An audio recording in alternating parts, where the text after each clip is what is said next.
E aí traders, tudo certo? Hoje eu vou falar sobre a Suzano, mas antes de ir para o gráfico, queria deixar aqui um aviso para você, começando o projeto do podcast. Finalmente vou voltar a ter um pouco de contato ali no Spotify. O podcast se chama Clube dos Dividendos, agora de forma definitiva. Vou deixar o link para o podcast lá no Spotify gratuitamente aqui na descrição desse vídeo.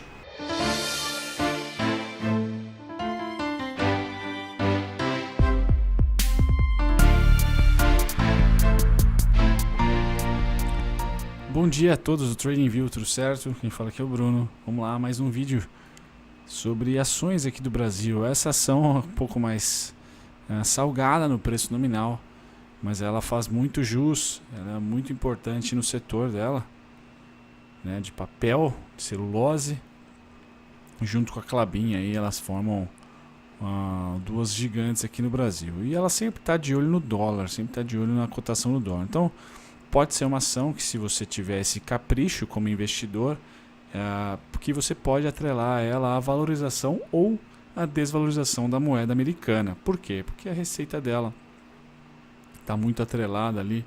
Assim como a Klabin, eu preciso até fazer um estudo um pouquinho melhor para dizer com mais fundamento sobre a Suzano, mas eu sei que a Klabin e papel e celulose em geral tem receita em dólar, tá? Vamos lá, eu queria comentar para vocês a importância de saber um pouco sobre simetria. Então o conteúdo de hoje vai ser bem rápido, o vídeo vai ser bem rápido, porque eu gostaria de comentar sobre simetria, né? Vocês não precisam de ferramentas muito avançadas para conseguir entender que o mercado, obviamente aqui olhando para o gráfico diário, olhando para o gráfico mensal, semanal, saindo um pouco de time frames um pouco mais rápidos, né, porque aí dificulta enxergar os fractais com mais facilidade, mas o mercado tende a fazer movimentos muito parecidos conforme as altas e as baixas anteriores. Por quê? Porque o ser humano, de maneira geral, não só o investidor, ele busca a segurança de uma maneira quase que rudimentar, eu diria assim, né? Faz parte da nossa história, faz parte do nosso modelo de sobrevivência, buscar eventos que já aconteceram no passado para que a gente possa ter um pouco mais de segurança no futuro em relação ao investimento, em relação a uma previsão, tá certo? Então aqui está uma previsão de um movimento que aconteceu no passado e eu projetei ele para o futuro.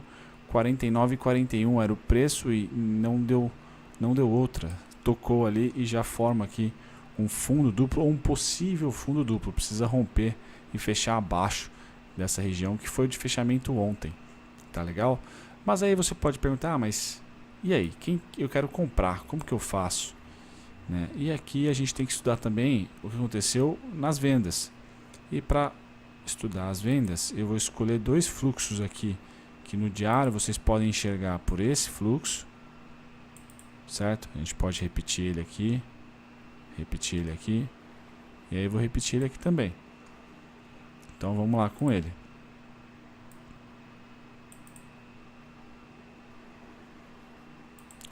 Aqui um fluxo, certo? A gente tem também aqui outro fluxo, já muito próximo do preço. Esse eu tiro. E nós temos, deixa eu ver aqui, o completo, né?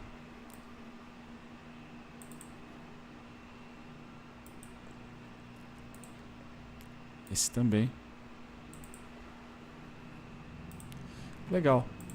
E aí vocês começam a entender, ou pelo menos, desculpe o barulho, tanto do meu ventilador, que apesar da chuvinha hoje tá um calor enorme aqui, vocês começam a entender também um pouco mais das regiões de cluster, né, que eu estudei muito o trabalho da Carolyn, que é a minha mentora, a Carolyn Boroden, e ela gosta bastante de falar sobre cluster, certo? E também, colocando aqui em um cenário um pouco mais macro, o preço mais ou menos fez esse movimento aqui. Espero que vocês concordem comigo.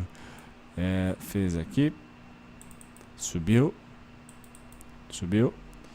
e aí para subir a gente deu um Ctrl C, Ctrl V nessa pernada aqui. Então Ctrl C, Ctrl V, pumba, chegamos ali. Se esse cara se repetir, o que não é o caos, simplesmente já aconteceu, a gente pode também metrificar ele para um cenário um pouco mais pessimista. Então a gente está falando aqui de um fundo duplo em 35 e 10. Então se a gente andar conforme o mercado, a gente tem algumas opções aqui, certo? Mas basicamente seria esse o desenho pior para as vendas, para as compras, perdão, certo? E os outros desenhos que vocês veem na minha tela são melhores para as compras, são menos nocivos nas retrações.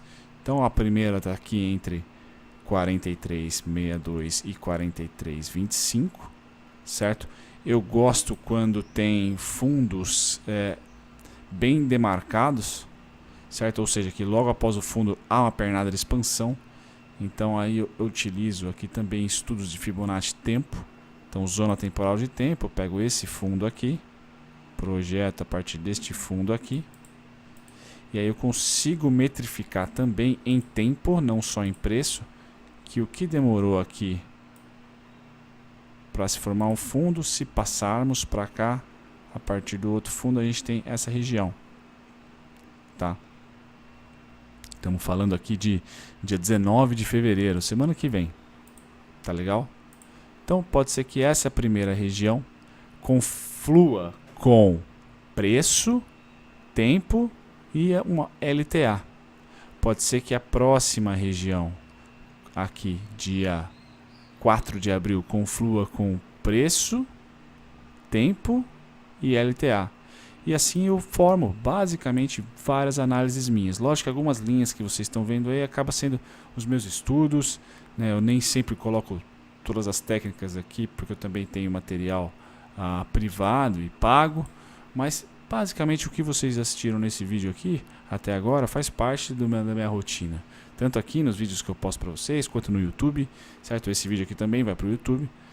Então, como que a gente define a expectativa minha em relação a essa faixa? Pode ser uma, que depois aqui pode ser outra, que depois aqui pode ser outra. O que eu farei aqui pode ser uma coisa, pode ser um tipo de compra, certo? Ou uma realização de venda, no caso. Aqui pode ser outro tipo de compra com uma outra realização de venda, ou uma zerada de posição, se eu vendi aqui em cima. Ou seja, eu sempre estou tentando andar conforme os fluxos, evitando entrar no meio deles, e principalmente contra, né? Se eu for entrar no meio de algum fluxo, tem que ser pelo menos a favor, tá legal? E no que tange aqui esse preço, essa SUSB 3, certo? Foi um pedido de um inscrito meu no YouTube. Não vejo um bom timing de compra nessa região, tá? Se você for um investidor, inclusive, eu vejo muito mais bacana o reteste aqui do Price Action de 41,28. E se você acredita na desvalorização do dólar, né, eu acredito que você tem que estar com o reteste do fundo, ou até, se for mais ousado, né, fazer um belo swingão aí de venda. Mas esse você tem que ser bem ousado mesmo e tá mirando ali os 28,50, tá certo? Então uma análise, eu falei que ia ser curta, mas não foi tão curta assim, 8 minutinhos, só para falar um pouco de SUSB. Bacana também, se você gosta de média, a média de 72 se aproxima aqui dessa região. Então as coisas começam a confluir, o que é interessante. Não vejo muito volume aqui na venda, ou pelo menos volume crescendo. Então perceba aqui que não tem muito volume crescendo, muito pelo contrário, o volume vem abaixando aqui. Então nada a se falar sobre o volume, né? Só a média de 72 próxima dessa região onde eu falei, que pode ser interessante para olhar gatilhos. LTAs, tempo, preço, e aí cada um toma a sua decisão, certo? E assim a gente vai levando a vida de investimentos. Um abraço, galera. Boa quarta a todos aí. Tchau, tchau. E aí, gostou do conteúdo? Não deixe de comentar abaixo a sua dúvida, também as suas críticas e os elogios, por que não? Estou sempre de olho nos comentários. Se você quer se educar de maneira gratuita, eu deixei 2 links aqui, Masterclass e também curso para iniciantes. Clique nos links que eu vou levar vocês para uma outra página, só lhe peço nome e e-mail, certo? Para vocês poderem aproveitar também treinamento gratuito, sem precisar investir nenhum dinheiro.